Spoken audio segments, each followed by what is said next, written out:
नमस्कार दोस्तों, आप सभी का स्वागत है मेरे इस YouTube चैनल पे। और आई होप कि आपकी स्टडी है वो अच्छी चल रही होगी और मेरे इन वीडियो से, मेरे इन क्लासेस से आपको फ़ायदा मिल रहा होगा अपने अपने एग्ज़ाम में। तो चलिए, मैंने आपको बताया था कि ये वैष्णव धर्म के हम 2 पार्ट कर चुके हैं पहले, और ये तीसरा पार्ट है। और तीसरे पार्ट के लास्ट में मैंने आपको जहाँ छोड़ा था, साहित्यिक स्रोतों पे छोड़ा था। जैसे कि मैंने आपको पहले भी बताया था कि साक्ष्य वो 2 प्रकार के होते हैं, एक साहित्यिक साक्ष्य और एक पुरातात्विक साक्ष्य। तो पुरातात्विक साक्ष्य के बारे में आज हम चर्चा करेंगे और इसी के ऊपर ये वीडियो है।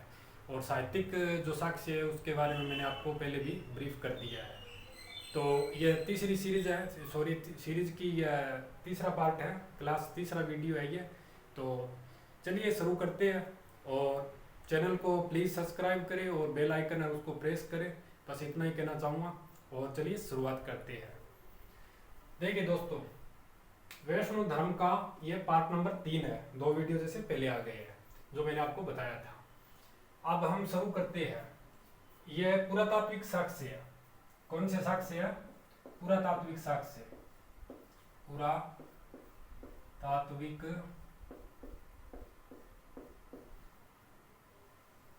पुरातात्विक साक्ष्य। पुरातात्विक साक्ष्य और साहित्यिक साक्ष्य 2 प्रकार के साक्ष्य होते हैं जो हमें अपने इतिहास को अध्ययन करने में, पढ़ने में हमें मदद मिलती है। और उसी के आधार पे यह जितना भी इतिहास है यह विस्तृत हुआ है। तो पुरातात्विक साक्ष्य के बारे में हम बात करते हैं। पुरातात्विक साक्ष्य वो होते हैं जो कोई अभिलेख हो, कोई स्तंभ लेख हो, या कोई किसी चीज पे या किसी ताम्रपत्र पर उत्कीर्ण कराया हुआ हो, जैसा का जैसा उस समय में, उस काल में, उस कालखंड में हेरिटेज जो उत्कीर्ण करवाया था किसी शासकों ने या किसी अन्य ने, वो है जैसे कि जैसे हमें मिलती है। पुरातात्विक साक्ष्यों का ये अच्छा बेनिफिट होता है। और साहित्यिक साक्ष्य है, उनमें समय के अनुसार धीरे धीरे फेरबदल है वो होते रहते हैं। तो पुरातात्विक साक्ष्यों के ऊपर हम बात करते हैं। चलिए शुरुआत करते हैं। पुरातात्विक साक्ष्यों में सबसे पहले मिलता है बेसनगर अभिलेख। यह 2वीं शताब्दी यानी 2री शताब्दी ईसा पूर्व का अभिलेख है। यह मिलता है हमें भिलसा जिले में, भिलसा जिले मध्य प्रदेश में, और बेसनगर गांव में। भिलसा जिला है मध्य प्रदेश का, और भिलसा जिला है और मध्य प्रदेश, और बेसनगर गांव में। इसी के नाम पे इसको बेसनगर अभिलेख भी कहते हैं। ठीक है। और यह किसने स्थापित करवाया था इसके बारे में हम चर्चा करते हैं। तो ये तक्षशिला के शासक थे, यानी विदेशी शासक थे, इंडो ग्रीक शासक थे, एंटियालकिड्स। उसका एक राजदूत था हेलियोडोरस करके। हेलियोडोरस के द्वारा गरुड़ स्तंभ स्थापित किया गया था। ठीक है। और इसकी भाषा है वो प्राकृत है, और इसकी लिपि है वो ब्राह्मी है, ब्राह्मी लिपि। और यह वासुदेव को समर्पित है। तो ये हो गया पहला अभिलेख, यानी पहला पुरातात्विक साक्ष्य। अब हम दूसरे पे आते हैं। दूसरा अभिलेख है नागनिका नानाघाट अभिलेख। नागनिका का नानाघाट अभिलेख यह 1वीं शताब्दी बीसी का है, यानी 1वीं शताब्दी ईसा पूर्व का यह अभिलेख है। यह कहाँ मिलता है? यह महाराष्ट्र में, महाराष्ट्र के पूना में। और यह किस शासक ने करवाया था, किस शासक के कालखंड में हुआ था? तो यह सातवाहन शासक थे सतकर्णी। उनकी पत्नी का नाम था नानिका। नानिका, उनके द्वारा यह स्थापित करवाया गया था। इसकी भी भाषा है वो प्राकृत है, भाषा है वो प्राकृत है, और लिपि है वो ब्राह्मी है। लिपि है वो ब्राह्मी और भाषा है वो प्राकृत है। और इसका प्रारंभ धर्म, रुद्र, वासुदेव, संकृष्ण, चंद्र और सूर्य।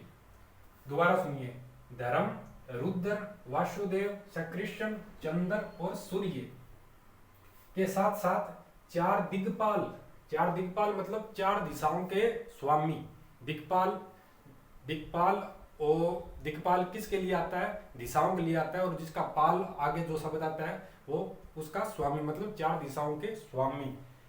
दिक्पाल कौन कौन है? यम, कुबेर, वाशव और वरुण। ये 4 दिशाओं के जो स्वामी है, उनकी स्तुति से यह इसका लेख का जो प्रारंभ है वो होता है। ठीक है। फिर तीसरा आता है गंटूर अभिलेख, ये मिलता है आंध्र प्रदेश में, इसकी भाषा है वो प्राकृत है। ये 3 अभिलेख हो गए। अब आते हैं चौथे में, ये है तोरमण का एरण अभिलेख, ये मिलता है 6ठी शताब्दी में, यानी 600 ईस्वी के आसपास का ये लेख है। 500 से 600 ईस्वी के आसपास का ये अभिलेख है।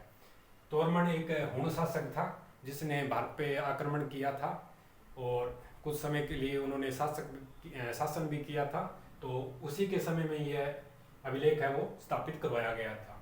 ये कहाँ पे है? ये एमपी में है, एमपी यानी मध्य प्रदेश और सागर जिले में है, एरण नामक स्थान पर, वहां भी है स्थापित करवाया गया था। अच्छा, लेख में क्या है? लेख में वराह रूप और नारायण मंदिर का उल्लेख है। वराह रूप जो विष्णु भगवान का एक अवतार है, उसका रूप और नारायण मंदिर का उल्लेख है। इसमें जो स्ट्रक्चर जो स्थापित किया गया था उसमें इन चीजों का उल्लेख है। यह हो गया नंबर 4। अब आते हैं नंबर 5 पे। 5 पे आते हैं ये गोसुंडी अभिलेख, ये प्रथम शताब्दी ईसा पूर्व का और राजस्थान चित्तौड़गढ़ जिले में मिलता है। गोसुंडी अभिलेख राजस्थान में मिलता है, चित्तौड़गढ़ जिले में। इसमें अश्वमेध यज्ञ करने वाले भागवत के अनुयायियों द्वारा वासुदेव और श्री कृष्ण की उपासना यानी उनकी प्रार्थना और उनके लिए प्रार्थना और मंडल निर्माण का उल्लेख है। जो मंडल एक स्ट्रक्चर होता है उसका इसमें उल्लेख है। और 6ठे नंबर पर आते हैं चिन्ना अभिलेख, यह 2री शताब्दी का है। इसमें ये कहाँ पे? ये आंध्र प्रदेश के कृष्णा जिले में है, कृष्ण जिले में है, आंध्र प्रदेश के कृष्ण जिले में। और इसका प्रारंभ है वो वासुदेव की स्तुति से होता है।